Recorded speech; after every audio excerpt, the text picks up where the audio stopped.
मेरे प्रिय छात्र, एक और ई कंटेंट के लेसन के ज़रिए हम एक और बार मिलते हैं। जो आज की क्लास में हम अनुवाद के बारे में देखने जा रहे हैं। अनुवाद एक कला है। जिस भाषा से अनुवाद किया जाता है उस भाषा को स्रोत भाषा कहते हैं। जिस भाषा में अनुवाद करने जा रहे हैं उस भाषा को लक्ष्य भाषा कहते हैं। विश्व भर में 3000 से ज़्यादा भाषाएं बोली जाती हैं।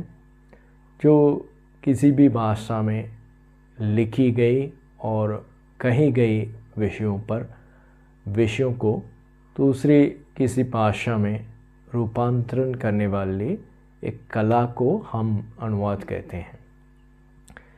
जो वैसे ही आज के इस क्लास के अंदर हम छात्रों को अनुवाद की महत्ता, अनुवाद की अनिवार्यता इत्यादि के बारे में खूब समझाने जा रहा हूँ। आइए हम क्लास के अंदर चलते हैं। इस पाठ में हिंदी में अनुवाद कीजिए, यानी ट्रांसलेट इनटू हिंदी, इसको हम देखने जा रहे हैं। जो पहला वाक्य होता है, पहला वाक्य ये होता है, I was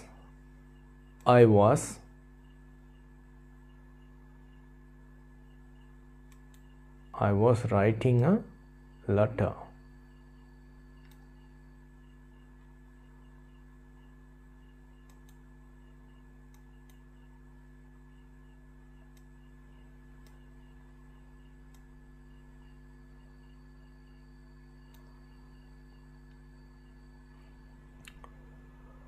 I was writing letters. मैं पत्र लिख रहा था। I was writing letters. I was.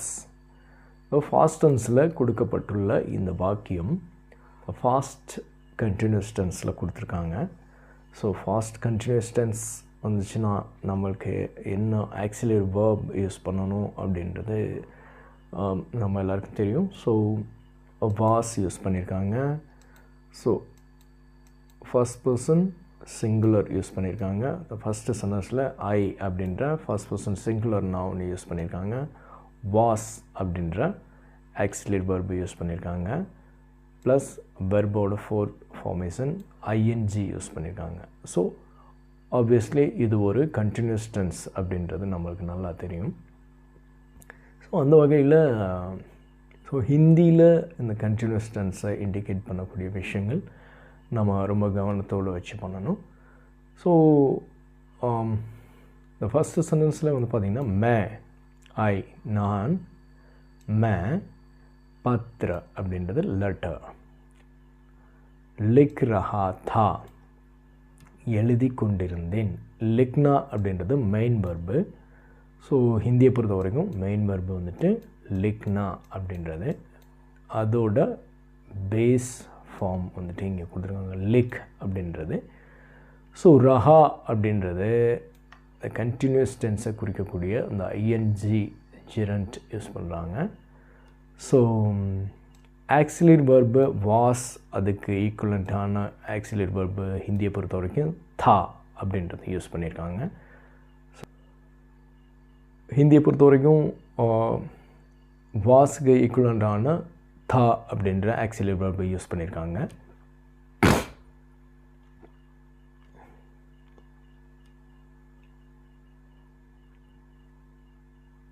The second sentence பாருங்கள். Who was singing yesterday? Who was singing yesterday? Again it's a continuous tense. Singing அப்படின்னு வந்திருக்கு. So who was singing yesterday? Who was singing yesterday? யார் நேற்று பாடிக்கொண்டிருந்தது அப்படின்னு கேட்குறாங்க. So நேற்று அப்படின்றது கல் அப்படின்ற போர்டு மூலமாக இண்டிகேட் பண்ணுறோம். ஸோ கோன் யார், கா ரஹே தே யார் பாடிக்கொண்டிருந்தது அப்படின்னு சொல்கிறோம். गा रहे थे. Singing was அப்படின்றதுக்கு தே யூஸ் பண்ணியிருக்கோம்.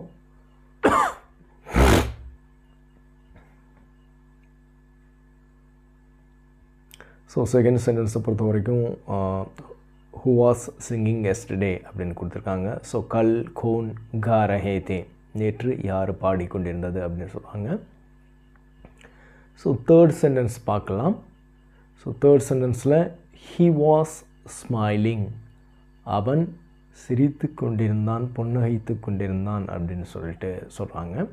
ஸோ he was smiling, वो हंस रहा था, वो हंस रहा था, वो हंस रहा था, அவன் சிரித்து கொண்டிருந்தான் அப்படின்னு சொல்கிறாங்க. த ஃபோர்த் சென்டென்ஸ் வந்து பார்த்திங்கன்னா The monkey was climbing the tree. The monkey was climbing the tree. Again, it's a continuous tense. So, monkey அப்படின்னா பந்தர் அப்படின்னு நம்மளுக்கு தெரியும். ஸோ monkey பந்தர்.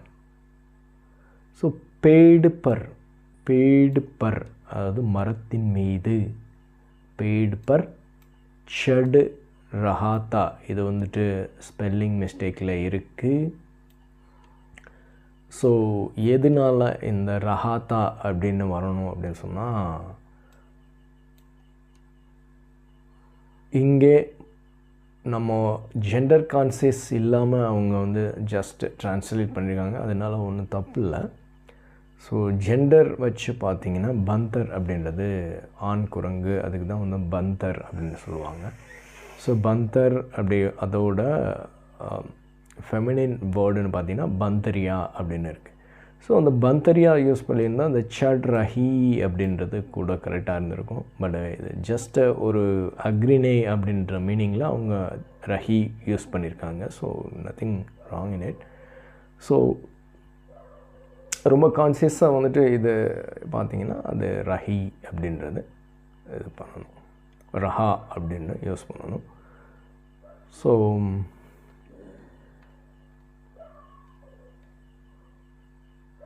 ஃபிஃப்த் சென்டென்ஸ் வந்து பார்த்திங்கன்னா you were teaching Hindi, you were teaching Hindi, நீங்கள் ஹிந்தி படிப்பித்து கொண்டிருந்தீர்கள், நீங்கள் ஹிந்தி படிப்பித்து கொண்டிருந்தீர்கள் அப்படின்னு சொல்கிறது.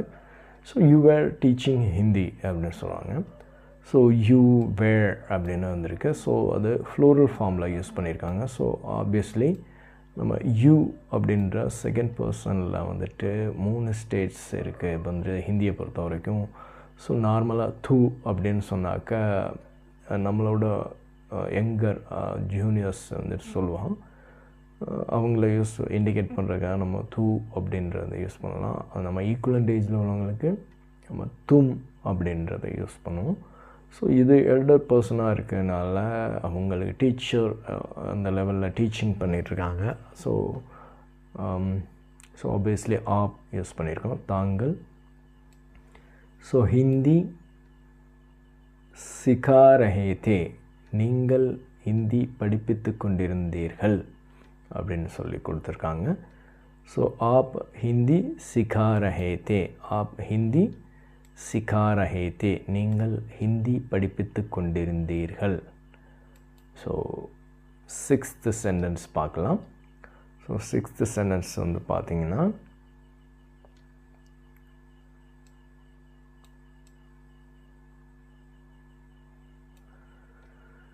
Sixth sentence The servant was opening the door. வேலைக்காரன் கதவை திறந்து கொண்டிருந்தான். நௌகர் the servant, दरवाज़ा door, खोल रहा था திறந்து கொண்டிருந்தான், was opening அப்படின்னு சொல்கிறது. ஸோ நௌகர் दरवाज़ा खोल रहा था, नौकर दरवाज़ा खोल रहा था அப்படின்னு சொல்கிறது. तो सेवेंथ सेंटेंस பாருங்க. The boys were playing in the ground. Boys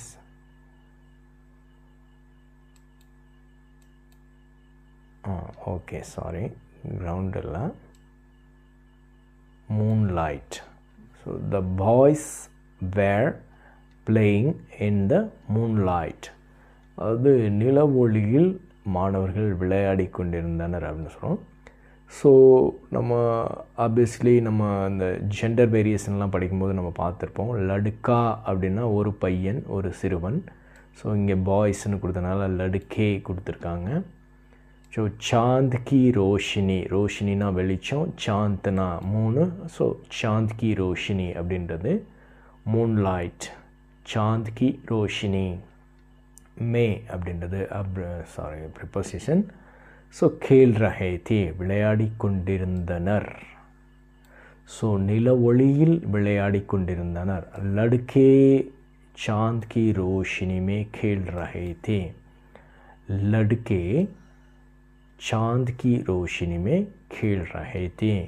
लड़के चांद की रोशनी में खेल रहे थे. A woman was selling fruits. A woman, eighth sentence பாருங்க.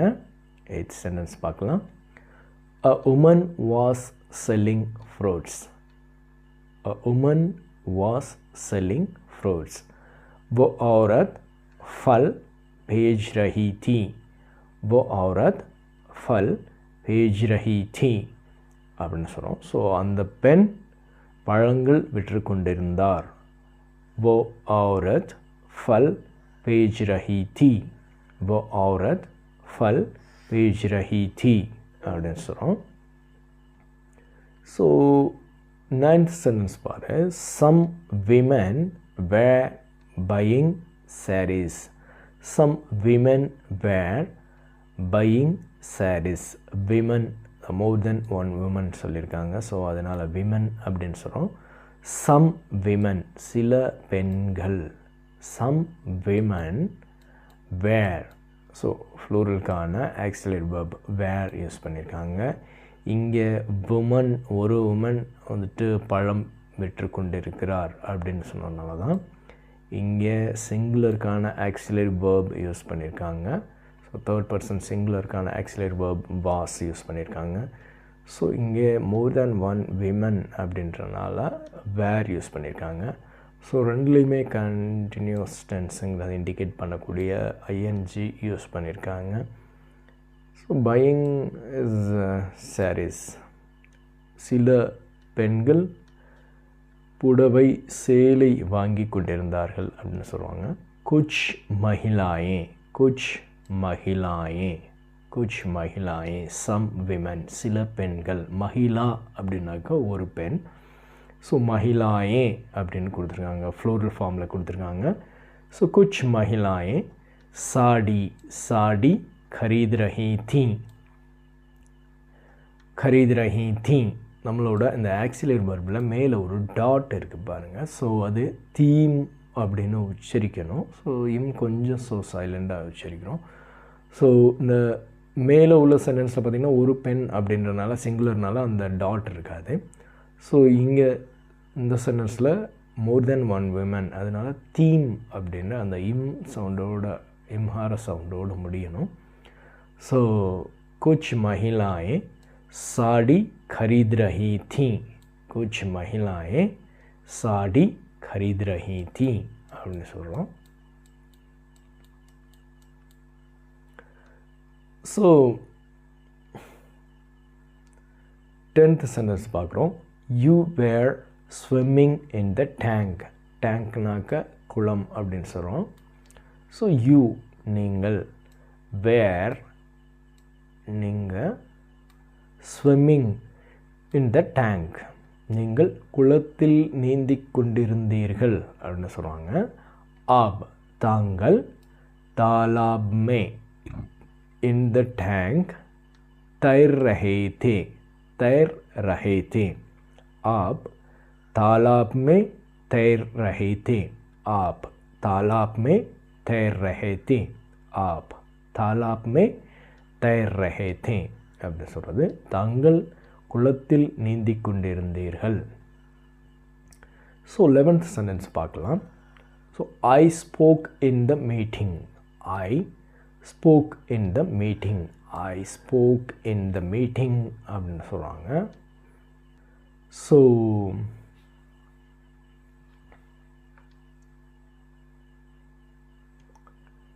இங்கேருந்தே வந்துட்டு சிம்பிள் பாஸ்ட் டென்ஸ் வந்துட்டு ஆரம்பிச்சிருக்கு. பட் வந்துட்டு அவங்க கவனிக்காமல் கண்டினியூஸ் டென்ஸில் கொடுத்துருக்காங்க.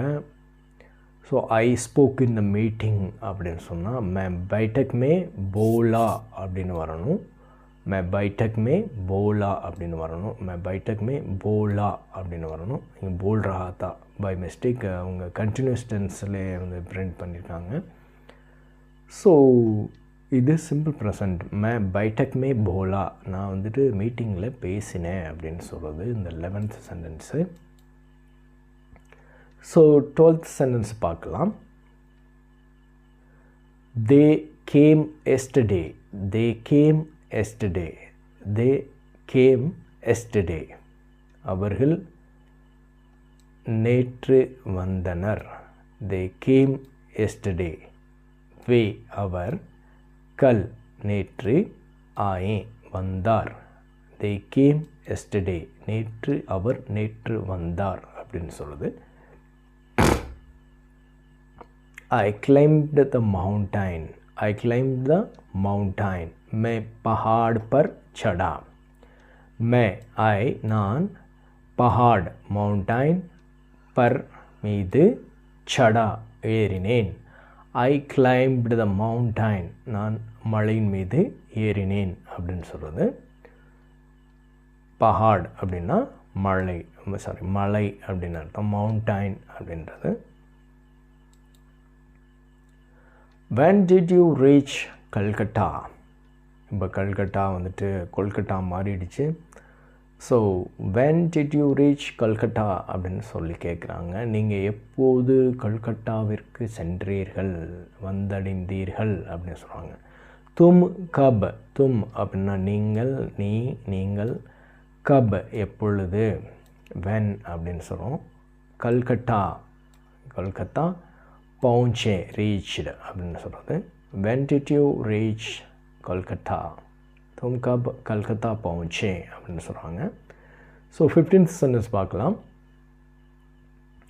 Gopal brought a book. Gopal brought a book அப்படின்னு சொல்கிறாங்க. கோபால் ஒரு புத்தகம் கொண்டு வந்தான். கோபால் ஒரு புத்தகம் கொண்டு வந்தான். கோபால் brought a book அப்படின்னு சொல்லுது. கோபால் किताब लाया. गोपाल किताब लाया. गोपाल किताब लाया. गोपाल किताब, किताब ना पुस्तक. लाया मीन्स brought, கொண்டு வந்தான். bring கோட past tense formation brought அப்படின்னு சொல்கிறது. லாயா. ஸோ 16th சென்டென்ஸ் பார்க்கலாம். he went to friend's house. he went to friend's house. அவன் நண்பர்களுடைய வீட்டிற்கு சென்றான். he went to friend's house. நண்பர்களுடைய வீட்டிற்கு சென்றான். वो அவன் दोस्त का घर friend's house गया went அப்படின்றது. இங்கிலீஷ் அந்த ஆர்டர் வேர்ட் ஆர்டர் வந்துட்டு எப்போவுமே ரிவர்ஸில் தான் வந்துட்டு இங்கே பொருந்தும் இங்கிலீஷை பொறுத்த வரைக்கும். பட் இங்கிலீஷ் டு தமிழும் கிட்டத்தட்ட அதே போல் தான், ரிவர்ஸ் தியரி தான் நம்மளுக்கு யூஸ் பண்ணுறோம். So Tamil to Hindi, Hindi to Tamil, we can translate word by word. Okay, so here it's something different. So 17th sentence நம்ம பார்க்கலாம். you came late. ஸோ யூன்றது து, தும், ஆப், இந்த 3 ஸ்டேட்மெண்ட்டுக்கு 3 ஸ்டேட்ஸ் இருக்குது, 3 நிலைகள் இருக்குது. அதனால தான் வந்து அவங்க ப்ராக்கெட்டில் ஆப், அதாவது தாங்கள் அப்படின்னு சொல்லி ரெஸ்பெக்டை இண்டிகேட் பண்ணுறதுக்காக அந்த இது சொல்லியிருக்காங்க. So you came late. ஆப் தேர் சே ஆயே. தாங்கள் தாமதமாக வந்தீர்கள் அப்படின்னு சொல்லி சொல்கிறாங்க. ஆப் தேர் சே ஆயே. ஆப் தாங்கள். தேர் அப்படின்னா டிலே. தேர் சே தாமதமாக. ஆயே அப்படின்னா வந்தீர்கள் அப்படின்னு சொல்கிறாங்க. ஆப் தேர் சே ஆயே. நீங்கள் தாமதமாக, தாங்கள் தாமதமாக வந்தீர்கள் அப்படின்னு சொல்லி சொல்கிறாங்க. ஸோ 18th சென்டென்ஸ் பார்க்கலாம். we went to Banaras. we went to Banaras அப்படின்னு சொல்கிறோம். நாங்கள் பனாரஸிற்கு சென்றோம் அப்படின்னு சொல்கிறது. ஹம் நாங்கள் Banaras, Banaras is a city.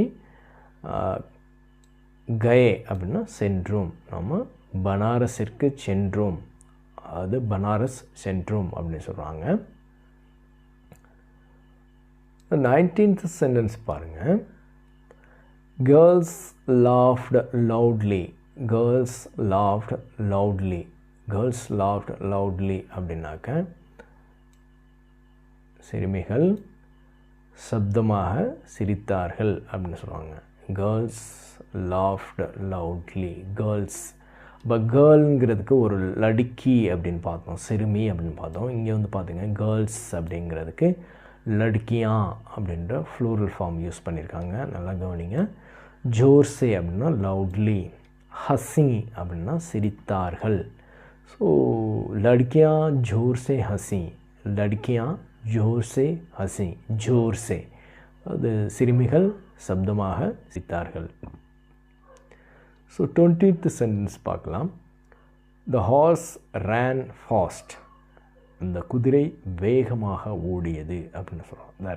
The horse ran fast. The horse ran fast. குதிரை வேகமாக ஓடியது அப்படின்னு சொல்கிறோம். கோடா தேஜ் தௌடா. கோடா அப்படின்றது குதிரை, தேஜ் வேகமாக, தௌடா அப்படின்னா ஓடியது, குதிரை வேகமாக ஓடியது அப்படின்னு சொல்கிறாங்க. ஐ ட்ராங்க் வாட்டர். ஐ ட்ராங்க் வாட்டர். மே பானி பியா. ஐ ட்ராங்க் வாட்டர் நான் தண்ணீர் குடித்தேன் அப்படின்னு சொல்கிறாங்க. ஐ ட்ராங்க் வாட்டர் அப்படின்னு சொல்கிறது. ஐ ட்ராங்க் வாட்டர் மே பானி பியா அப்படின்னு சொல்கிறோம். ஸோ 22nd சென்டென்ஸ் பார்க்கலாம். We add.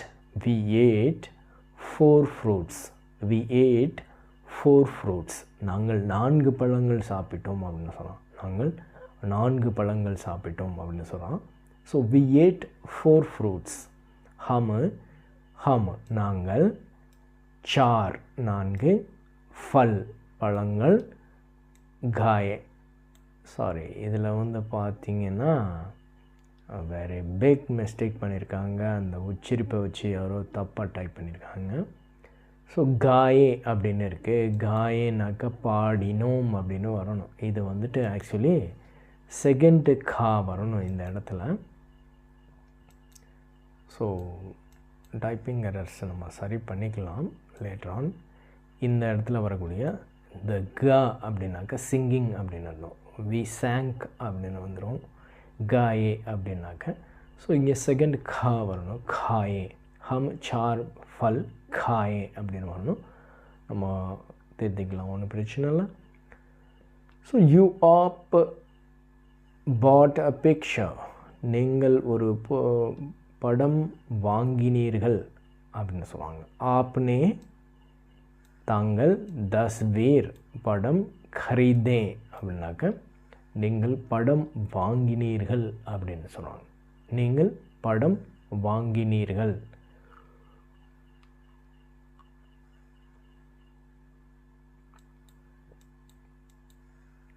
So 24th sentence வந்து பார்த்தீங்கன்னா he took a clock.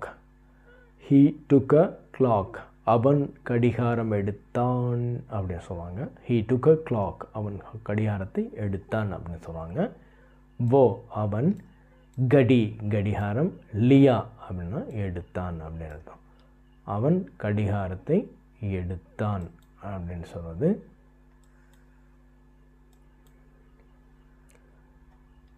Lata gave 10 rupees. लता 10 रुपये दी.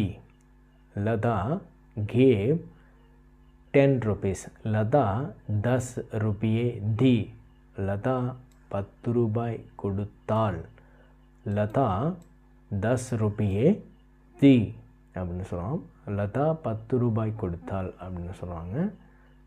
ஸோ இதோட நம்மளோட இந்த லெசன் हिंदी में अनुवाद कीजिए, ट्रांसलेट इनटू हिंदी அப்படின்ற இந்த பார்ட் வந்துட்டு நம்மளுக்கு இதோட முடியுது.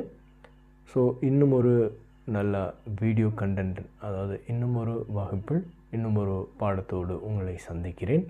அதுவரை நன்றி, வணக்கம்.